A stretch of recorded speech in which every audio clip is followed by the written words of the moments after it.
Hi Royal Loyals, welcome back to my channel, and if you're new, thank you so much for stopping by.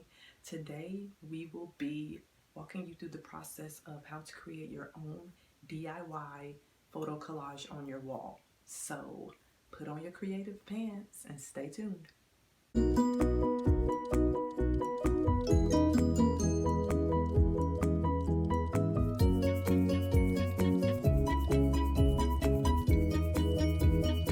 So the supplies you'll need are some of your favorite photos.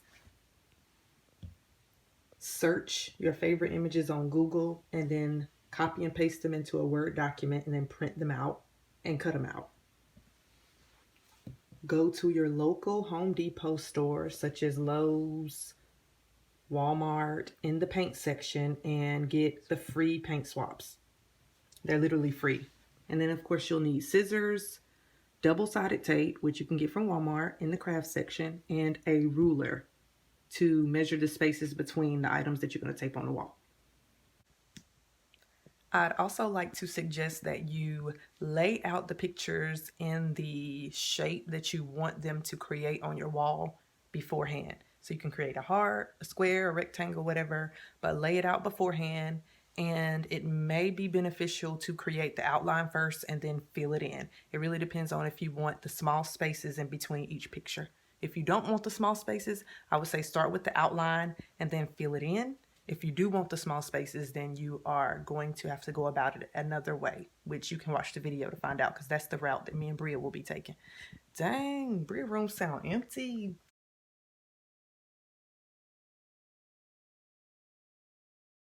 So here we are just preparing everything before we begin. We are cutting out all of the images that we printed off from Google, and we are trimming all of the pictures down to the size we want.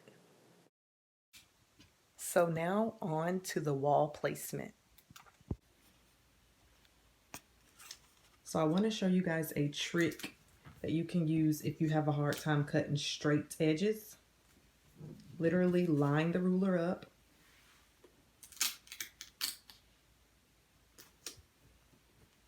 Hold it in place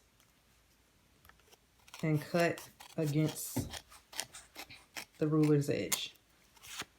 And you have a straight edge. Was it recording? Since Nabria didn't want her wall photo collage to look symmetrical or uniform, we pretty much are just randomly placing pictures, paint swaps, and the Google images we're eyeballing it and trimming the pictures down more if we need to. And we're sticking them to the wall with double-sided tape. But what we soon discovered was that even the permanent double-sided tape was not strong enough. The corners of the pictures began to peel off. So I'm not sure what to recommend here, but if you know something that you can recommend to me, please leave it in the comments down below, because we have yet to figure it out. I also want to add, in case I failed to mention this earlier, when you are choosing paint swatches from your local Home Depot and printing out images from Google, be sure to choose images that incorporate the color scheme from your room. So Nabria chose paint swatches and images that incorporated peach, teal, and gray. Also, whatever you decide to use to stick the pictures on, be sure that it will not damage the paint in the event that you decide you want to remove this and do something totally different to this wall. And we are done. Let's check out the final product.